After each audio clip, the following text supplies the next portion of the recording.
Ankusam news బులెటిన్ల ముందుగా headlines చూద్దాం. Digital మేళాలు విద్యార్థులలో అవగాహన శక్తిని పెంచుతాయి. హైస్కూల్ నందు డిజిటల్ మేళాలను ప్రారంభించిన కృష్ణారెడ్డి.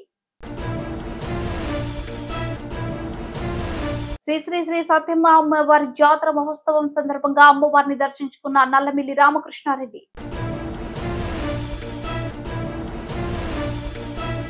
కళ్యాణ్ దుర్గంలో ఏకమైన టీడీపీ గ్రూపులు. నిజం గెలవాలి కార్యక్రమంలో నారా భువనేశ్వరి సరదా వ్యాఖ్యలు.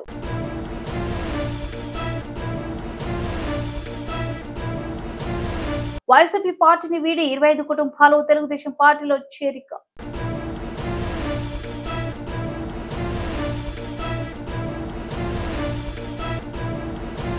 ఆంధ్రజ్యోతి ఫోటో జర్నలిస్టు శ్రీకృష్ణపై దాడి అమానుష్యం.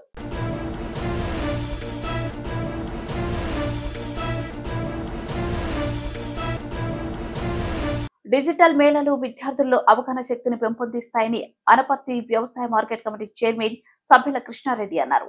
రాంపురం జిల్లా పరిషత్ హై స్కూల్లో ప్రథమ ఇన్ఫోటెక్ ఫౌండేషన్ ఎస్ఏపీ ఐటీసీ ఆధ్వర్యంలో స్కూల్ స్థాయిలో మంగళవారం నిర్వహించిన డిజిటల్ మేళను అనపర్తి వ్యవసాయ మార్కెట్ కమిటీ చైర్మన్ సభ్యుల కృష్ణారెడ్డి ప్రారంభించారు. ఈ సందర్భంగా కృష్ణారెడ్డి మాట్లాడుతూ విజ్ఞాన విషయాలలో విద్యార్థులు తెలుసుకోవాల్సిన అంశాలు ఎన్నో ఉంటాయని, ఇటువంటి మేళాలు విద్యార్థులలో అవగాహన శక్తిని పెంపొందించుతాయని, ఇటువంటి నిర్వహిస్తూ విద్యార్థులకు విద్య పట్ల అవగాహన కల్పిస్తున్న ప్రథమ్ ఇన్ఫోసిస్ ఎస్ఏపీ ఐటీసీ సంస్థల సేవలు అభినందనీయమని కృష్ణారెడ్డి అన్నారు. మేళలో పాల్గొన్న విద్యార్థులకు సర్టిఫికెట్లను కృష్ణారెడ్డి గ్రామ సర్పంచ్ గిరాడ గంగభవాని చేతుల మీదుగా పంపిణీ చేశారు. ఈ కార్యక్రమంలో గ్రామ ఎంపీటీసీలు నల్లమిల్లి భాగ్యలక్ష్మి, గొలుగురి గౌతమి, పంచాయతీ కార్యదర్శులు రామ్మోహన్, పివి కృష్ణారెడ్డి, హైస్కూల్ ప్రధాన ఉపాధ్యాయులు ప్రసాద్, ప్రథమ సంస్థ programme coordinator Srikanth, computer instructor S Raju, Pooja, high school సచివాలయ సిబ్బంది తదితరులు కార్యక్రమంలో పాల్గొన్నారు.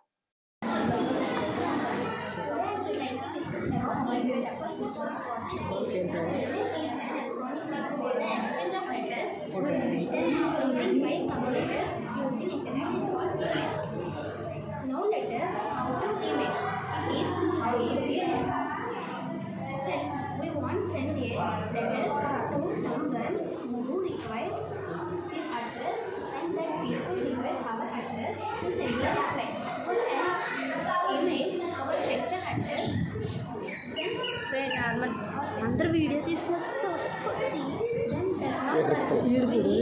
ఫోటో తీయమని వీడి వీడియో ఇచ్చాను నేను. నువ్వు ఫొటోస్ తీయరా.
WhatsApp, Instagram, Skype,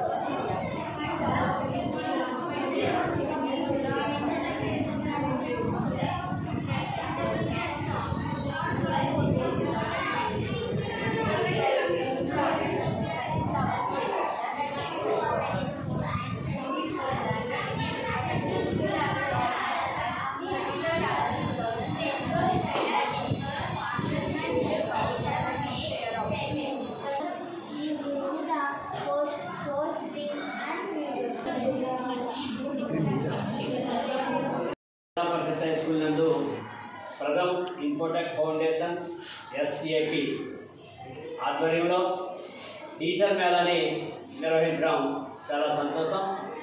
ఈ మేళాకు ఇచ్చేసిన ప్రజాప్రతినిధులు, అలాగే వాళ్ళు ఉద్యోగులు, హై స్కూల్ సిబ్బంది, ప్రథమ్ ఫౌండేషన్ సిబ్బంది అందరూ కూడా ఉత్సాహంగా ఈ మేళాలో పాల్గొనడం జరిగింది.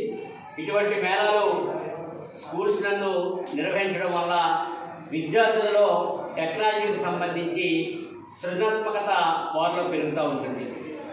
ఎన్నో తెలియని అంశాలను ఇటువంటి మేళాల ద్వారా తెలుసుకుని విద్యార్థులు చక్కటి విజ్ఞానాన్ని అందుకోవడానికి ఇలాంటి మేళాలు దోహదం చేస్తాయని చెప్పి ఈ సందర్భంగా తెలియజేస్తూ, ఈ రోజున ఇక్కడ పాఠశాల సిబ్బంది ఎవరైతే ఈ మేళా నందు వాళ్ళ ప్రాజెక్టులు ఎక్స్పోజ్ చేశారో అవన్నీ కూడా చాలా బాగున్నాయి.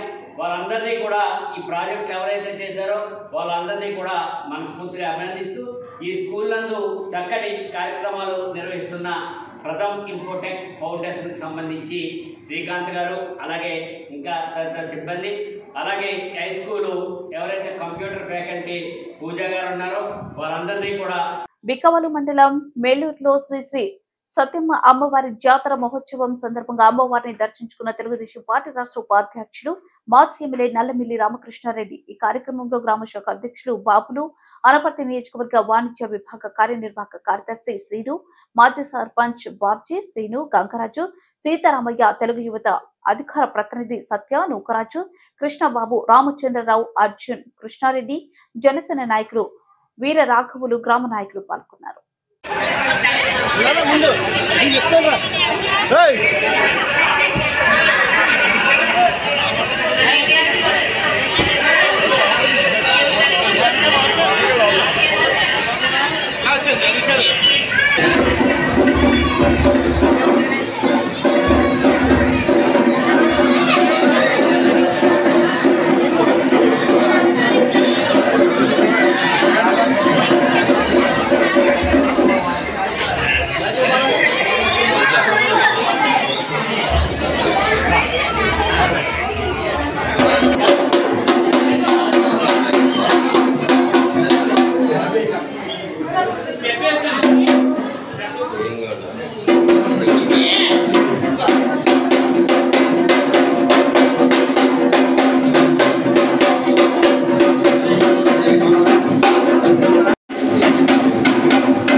అనంతపురం జిల్లా కళ్యాణదుర్గం నియోజకవర్గంలో రాజకీయం వేడెక్కుతుంది. రంగులు మారుతుంది. నిన్నటి మొన్నటి వరకు ఎడమొహం రెండు గ్రూపులుగా విడిపోయి కత్తులు దూచుకున్న ఉన్న హనుమంతరాయి వర్గం, ఉమామహేశ్వర్ నాయుడు గ్రూపులు ఏకమయ్యాయి. కళ్యాణదుర్గంలో ఉమ్మడిగా ఇద్దరు కలిసి విలేకరుల సమావేశంలో మాట్లాడుతూ, కళ్యాణదుర్గం టీడీపీ టికెట్ మా ఇద్దరు ఎవరికో ఒకరికి ఇవ్వాలని, వేరే వారికి ఇస్తే ఒప్పుకునే సమస్య లేదని ఉన్నం హనుమంతరావు చౌదరి ఉమామహేశ్వర్ నాయుడు అన్నారు. చంద్రబాబు ముఖ్యమంత్రి చేసుకోవడానికి శక్తి వంచన లేకుండా కళ్యాణదుర్గంలో పనిచేస్తామని ఇప్పుడు ఎవరో కొత్త వారిని తీసుకొచ్చి ఎన్నికల పోటీ చేయిస్తామంటే ఎలా అని నిలదీశారు. తెలుగుదేశం పార్టీ బలంగా ఉందని, ఖచ్చితంగా గెలుస్తుందని ఉమామహేశ్వర్ ధీమా వ్యక్తం చేశారు. ప్రముఖ కాంట్రాక్టర్ సురేంద్రబాబుకి కళ్యాణదుర్గం టీడీపీ టికెట్ ఇస్తున్నారనే ప్రచారం జరగడంతో 2 గ్రూపులుగా ఏకమై కళ్యాణదుర్గం రాజకీయాన్ని వేడెక్కిస్తున్నారు. మరి టీడీపీ అధినేత చంద్రబాబు నాయుడు ఏ విధంగా వ్యవహరిస్తారో వేచి చూడాలి. పార్టీకి పనిచేసిన నాయకులకు డబ్బున కాంట్రాక్టర్ గా కళ్యాణదుర్గంలో విస్తృతంగా చర్చ జరుగుతుంది. నాతో పాటు ఈ వేదిక మీద ఉన్నటువంటి పెద్దలు వివిధ స్థాయిల్లో తెలుగుదేశం పార్టీలో 4 సంవత్సరాల 10 నెలల కాలం వైసీపీ ప్రభుత్వం పైన పోరాడినటువంటి ప్రతి ఒక్కరికి పేరు పేరు నమస్కారాలు, అభినందనలు తెలియజేస్తున్నా. అన్న హనుమంతరావు సోదరన్న కుటుంబము, మా కుటుంబము, ఇక్కడ ఉన్నటువంటి పెద్దల కుటుంబాలందరూ కూడా తెలుగుదేశం పార్టీ పుట్టినప్పటి నుంచి పనిచేసినటువంటి వాళ్ళం. తెలుగుదేశం పార్టీ జెండాను ప్రతి ఇంటికి తీసుకెళ్లడంలో ఆశతో కాకుండా ఆశయంతో పనిచేసినటువంటి ప్రతి తెలుగుదేశం పార్టీ కార్యకర్తలు మనమంతా పనిచేశాం. కళ్యాణదుర్గం నియోజకవర్గం అంటే తెలుగుదేశం పార్టీ అనేలా పనిచేశాం. ఎస్సీ నియోజకవర్గాల్లో ఉన్నప్పటి నుంచి ఇప్పటి వరకు కూడా ఎన్ని ఇబ్బందులు ఉన్నా, ఎన్ని సమస్యలు ఉన్నా మనం అందరూ వ్యవసాయదారులం, రైతు కుటుంబంలో ఉన్నటువంటి వాళ్ళం, మనం అందరూ కలిసికట్టుగా పనిచేశాం. కొన్ని అనివార్య కారణాల వల్ల విభేదాలు, అన్న హనుమంతరావు సోదరన్న చెప్పినట్లు విభేదాలు వచ్చి పార్టీ కార్యక్రమాలు, పార్టీ జెండాను వదలకోకుండా విడివిడిగా కొన్ని కార్యక్రమాలు చేసుకోవడం జరిగింది. అయినా కూడా మనమందరం కూడా పార్టీ బలోపేతానికి మాత్రమే కష్టపడ్డాం, కానీ వైసీపీ పార్టీని ఎదిరించడంలో అన్ని రకాలుగా, అన్ని విధాలుగా ముందుకెళ్ళాం. మన మధ్యలో చిన్న చిన్న విభేదాలు, మనస్పర్ధలు కుటుంబంలో కూడా ఉంటే ఆ విధంగా ఉన్నమాట వాస్తవమే. కానీ దాన్ని ఆసరా చేసుకొని కొంతమంది వ్యాపారస్తులు కళ్యాణదుర్గం నియోజకవర్గంలో వాళ్ళ మధ్య చిచ్చులు ఉన్నాయి, అక్కడ మాకు వర్కౌట్ అవుతుందేమనే ఆలోచనతో, తెలుగుదేశం పార్టీని మేము కొన్నాము అనే ఆలోచనతో రకరకాల దుష్ప్రచారం చేసి గత 15 రోజుల నుంచి నియోజకవర్గ వ్యాప్తంగా కార్యకర్తలను, నాయకులను అయోమయంలోకి గురి చేసినటువంటి సందర్భం ఉంది. ఈ సందర్భంలో తెలుగుదేశం పార్టీ కార్యకర్తల మనోభావాల ప్రకారం మా ఇద్దరికి సంబంధించిన అభిప్రాయాలు పక్కకు పెట్టి తెలుగుదేశం పార్టీ బలోపేతం చేయడానికి, రాష్ట్రంలో ఈ వైసీపీ ప్రభుత్వాన్ని నిర్మూలించడానికి, తెలుగుదేశం జెండా కళ్యాణదుర్గంలో ఎగిరేయడానికి, చంద్రబాబు నాయుడు గారిని ముఖ్యమంత్రిని చేయడానికి మేమందరము కలిసి ఏకమై తెలుగుదేశం పార్టీని కళ్యాణదుర్గం నియోజకవర్గంలో ఎగిరేయాలని చెప్పి నిశ్చయానికి వచ్చాం. దాంట్లో భాగంగా నిన్నటి నుంచి అందరూ తెలుగుదేశం పార్టీ కార్యకర్తలందరూ కూడా సమిష్టిగా కలిసి వచ్చి వాళ్ళ అభిప్రాయాలను చెప్పారు. అందరి అభిప్రాయం కూడా మనమందరూ ఏకాభిప్రాయంగా వెళ్ళాలి, తెలుగుదేశం జెండా ఎగిరేయాలి. మనం కళ్యాణదుర్గం నియోజకవర్గంలో 40 సంవత్సరాలుగా తెలుగుదేశం పార్టీ జెండా పట్టుకుని తిరిగినటువంటి వాళ్ళు కానీ, ఇప్పుడు నేను ఇన్ఛార్జిగా ఉన్నాను, అన్న హనుమంతరావు సోదరన్ ఎక్స్ ఎమ్మెల్యే రాష్ట్ర ఉపాధ్యక్షుడిగా ఉన్నారు. వాళ్ళ కుటుంబానికి సంబంధించినటువంటి వాళ్ళు, మా కుటుంబానికి, నాకు సంబంధించిన మేము ఎమ్మెల్యే అభ్యర్థులుగా కావాలని చెప్పి మేము ఆశిస్తున్నాం.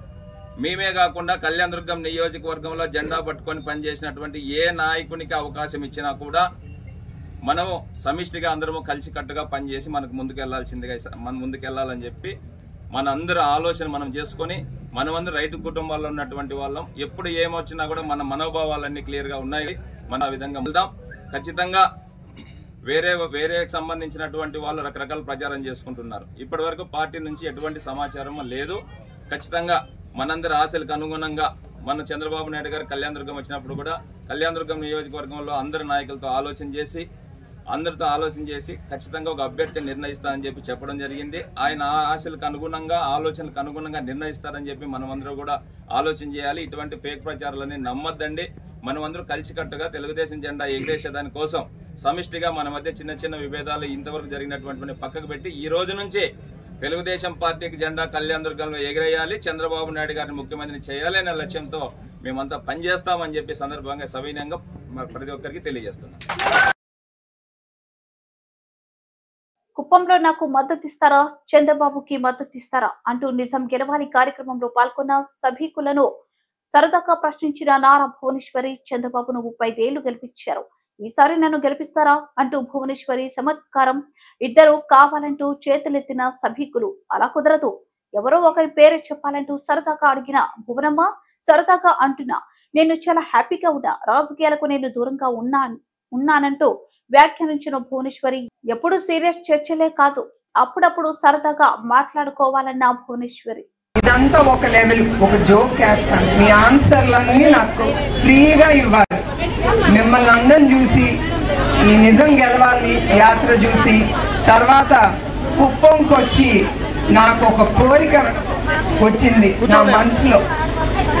మీరు ఫ్రీగా ఉండండి, నేనేం కొట్టను తిట్టను మిమ్మల్ని.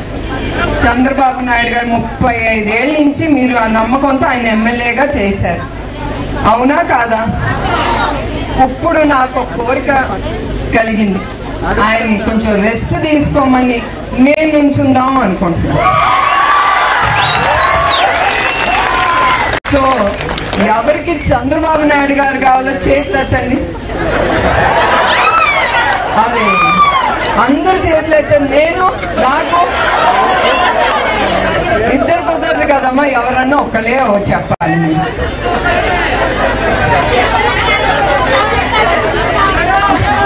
నేను ఇది ఊరికనే అంటున్నాను, నేను ఏది చేసినా నా మనసుకి తోసేది నేను చేస్తాను. నాకేదో ఈ పోస్ట్ కావాలి ఆ పోస్ట్ కావాలని మాత్రం కాదు, నాకేం అక్కర్లేదు. మా ఆయన నన్ను బాగా చూసుకుంటారు, నేను చాలా సంతోషంగా ఉన్నాను. నా కంపెనీలో ఇట్లా మిమ్మల్ని అందరినీ తప్పకుండా కలుసుకుని నేను సంతోషిస్తాను. ఇది ఊరికే ఒక జోక్ కింద, ఎప్పుడు సీరియస్ గా మాట్లాడితే బాగోదు కదా, అది ఒక లైటర్ మూమెంట్. ఇది నిజం అనుకోపాకండి, ఆయనే ఉంటారు మీకు ఎప్పుడు. వినుకొండ నియోజకవర్గం నుజండ్ల మండలం పుచ్చనూతల పంచాయతీ రాముడుపాలెం తండాలో అధికార వైసీపీ పార్టీని వీడి 25 కుటుంబాలు తెలుగుదేశం పార్టీలో చేరారు. వీరిని పల్నాడు జిల్లా తెలుగుదేశం పార్టీ అధ్యక్షులు మరియు వినుకొండ మాజీ శాసనసభ్యులు జీవి ఆంజనేయులు పార్టీ కండువ కప్పి పార్టీలోకి ఆహ్వానించారు. ఈ కార్యక్రమంలో క్లస్టర్ ఇన్ఛార్జ్ బి అంజిరెడ్డి, నుజండ్ల మండలం పార్టీ అధ్యక్షులు మీసాల మురళి యాదవ్, యూనిట్ ఇన్ఛార్జ్ మరడి సురేష్ మరియు సీనియర్ నాయకులు నాగయ్య, సుబ్బారావు, కన్నా నాయక్, సోమ్లా నాయక్, బాలకృష్ణ, రాంబాబు నాయక్ తదితరులు పాల్గొన్నారు. పుచ్చనూతల పంచాయతీ రాముడుపాలెం తండాలో ఈరోజు 20 కుటుంబాలు వైసీపీ నుండి తెలుగుదేశం పార్టీలో చేరినాయి. వీళ్ళందరూ కూడా ఈరోజు పార్టీలో చేరినందుకు గట్టిగా చప్పట్లు కొట్టి అభినందించాలి. వారిని హృదయపూర్వకంగా స్వాగతిస్తున్నా. ఈరోజు 25 కుటుంబాలు మన రాముడుపాలెం తండా నుండి వైసీపీ పార్టీ నుండి తెలుగుదేశం పార్టీలో చేరినందుకు అభినందనలు. గత 5 సంవత్సరాల నుండి వైసీపీ ప్రభుత్వం వచ్చినాక ఏ ఒక్కరికి కూడా తండాలో ఒక గేదెల్లోని కానీ ఒక గొర్రెల్లోని కానీ ఎస్టీ లోను కానీ ఒక్కటి రాలేదని ఆవేదన వ్యక్తం చేస్తున్నారు. తండాలో చంద్రబాబు గారి పాలనలో జీవి ఆంజనేయులు సిమెంట్ రోడ్లు వేస్తే కనీసం ఒక సైడ్ కాలువ కూడా కట్ అయిపోయాడు బొల్లా బ్రహ్మనాయుడు వచ్చినాకని ఆవేదన పడుతున్నారు. పేదలకు ఒక ఇల్లు ఇవ్వలేదు మా తండాలో అని, అలాగే కనీసం వికలాంగులకి ఒక ట్రైసైకిల్ కూడా ఇవ్వలేని దుస్థితిలో వైసీపీ ప్రభుత్వం ఉందని ఆవేదన చెంది ఈరోజు ఇక మేము వైసీపీ పార్టీలో ఉండం, మేము తెలుగుదేశం పార్టీలో ఉంటాం. చంద్రబాబు గారి పాలనలోని ఎస్టీలకి న్యాయం జరిగింది. పెళ్లి కానుక ఇచ్చారు 50,000 గిరిజనులకి ఆ రోజు. అట్లాగే అనేక సంక్షేమ పథకాలు చేశారు. 29 సంక్షేమ పథకాలు ఇచ్చారు ఎస్టీలకి. ఈరోజు ఆ పథకాలు రద్దు చేసింది జగన్మోహన్ రెడ్డి ప్రభుత్వం. అందుకే మళ్ళీ మాకు సంక్షేమ పథకాలు కావాలి. చంద్రబాబు గారు ఇచ్చే బాబు షూరిటీ, భవిష్యత్ గ్యారంటీ 6 పథకాలు మాకు నచ్చినాయి. మేము చంద్రబాబు గారికి అండగా ఉంటాం, జీవి ఆంజనేయులు గెలిపిస్తామని ఈరోజు వీళ్ళందరూ ముందుకు వచ్చినందుకు నేను మనస్ఫూర్తిగా అభినందిస్తున్నా. మీ అందరికీ కొండంత అండగా ఉంటా. ఈరోజు నా మీద నమ్మకంతో పార్టీ చేరిన మీ అందరికీ నేను అండగా ఉంటా. మన గతంలో నుండి పార్టీలో ఉన్న వాళ్ళని కలుపుకొని మీరందరూ సమైక్యంగా పార్టీని బలోపేతం చేయాలని నేను కోరుతున్నా. మీ అందరి సహకారంతో, గ్రామంలో ఉన్న తెలుగుదేశం పార్టీ నాయకులు అందరితో సహకారంతో రేపు మన తండాన్ని బాగా అభివృద్ధి చేస్తానని మీ అందరికీ నేను మాటిస్తున్నా. ఆ అభివృద్ధిలో మీరు భాగస్వామ్యం కావాలా. వాటర్ ట్యాంక్ కానీ, రోడ్లు కానీ, మీకు కావాల్సినవన్నీ కూడా నేను ఆ రోజు సహకారం అందించి మీకు ఇవ్వడం జరిగింది. మరి ఈ ప్రభుత్వంలో ఒక చిన్న అభివృద్ధి కూడా జరగలేదు. అందుకు ఈరోజు గతంలో తెలుగుదేశం ప్రభుత్వం అందించిన మంచి పని, చేసిన మంచి పనులు తండాకి గుర్తుపెట్టుకున్నారు. ఈరోజు జగన్మోహన్ రెడ్డి పాలన వచ్చినాక బొల్లా బ్రహ్మనాయుడు ఎమ్మెల్యేగా ఉండి ఏం చేయలేదని మీరు తెలుసుకొని ఈరోజు పార్టీలో చేరటం నాకు ఎంతో ఆనందం. మీరు రావటం వలన తండాలో పార్టీ చాలా బలపడింది. నేను అభినందనలు తెలియజేస్తున్నా. భవిష్యత్తులో మీ అందరికి అండగా ఉండి, కొండంత అండగా ఉండి అభివృద్ధి అందిస్తా, మీకు గుర్తింపిస్తా, గౌరవిస్తా. ఈరోజు నన్ను పార్టీని నమ్ముకొని ముందుకొచ్చిన మీ అందరికీ పార్టీలో చేరినందుకు అభినందిస్తూ, మీరు బాగా కష్టపడాలా, పార్టీని ఇంకా బలోపేతం చేయాలని కోరుతున్నా. మీ అందరికీ పార్టీలో మంచి గుర్తింపు, గౌరవం ఉంటుందని మిమ్మల్ని హృదయపూర్వకంగా స్వాగతిస్తూ పార్టీలో. మొన్న ముఖ్యమంత్రి జగన్మోహన్ రెడ్డి అనంతపురం జిల్లా రాప్తాడులో నిర్వహించిన సిద్ధం సభలో జర్నలిస్టుపై వైకాపా నాయకులు కార్యకర్తలు జరిపిన దాడికి నిరసన తెలిపిన వినుకొండ నియోజకవర్గ ఎలక్ట్రానిక్ మరియు ప్రింట్ మీడియా ప్రతినిధులు. ఈ సందర్భంగా జర్నలిస్టు నాయకుడు యార్లగడ్డ రామ్మోహన్ రావు మాట్లాడుతూ, మొన్న రాప్తాడులో ఏబిఎన్ ఆంధ్రజ్యోతి కెమెరామెన్ శ్రీకృష్ణపై వైసీపీ నాయకులు చేసిన విచక్షణ రహితమైన వైసీపీ సామూహిక దాడిని తీవ్రంగా ఖండించారు. దాడికి పాల్పడిన వారిని మీడియాల ద్వారా గుర్తించి వారిపై హత్యాయత్నం నేరం మోపి కఠినంగా శిక్షించాలని డిమాండ్ చేశారు. దాడిని ఖండించండి. ఆంధ్రజ్యోతి ఫోటో జర్నలిస్ట్ శ్రీకృష్ణపై జరిగిన దాడిని వర్ధిల్లాలి జర్నలిస్టుల ఐక్యత, వర్ధిల్లాలి జర్నలిస్టుల ఐక్యత. ఖండించండి జర్నలిస్టులపై జరుగుతున్న దాడులను, ఖండించండి జర్నలిస్టులపై జరుగుతున్న దాడులను, ఖండించండి ఆంధ్రజ్యోతి ఫోటో జర్నలిస్ట్ శ్రీకృష్ణపై జరిగిన దాడిని, ఖండించండి ఆంధ్రజ్యోతి ఫోటో జర్నలిస్ట్ శ్రీకృష్ణపై జరిగిన దాడిని. వర్ధిల్లాలి జర్నలిస్టుల ఐక్యత, వర్ధిల్లాలి జర్నలిస్టుల ఐక్యత. ఖండించండి జర్నలిస్టులపై జరుగుతున్న దాడులను, ఖండించండి జర్నలిస్టులపై జరుగుతున్న దాడులను.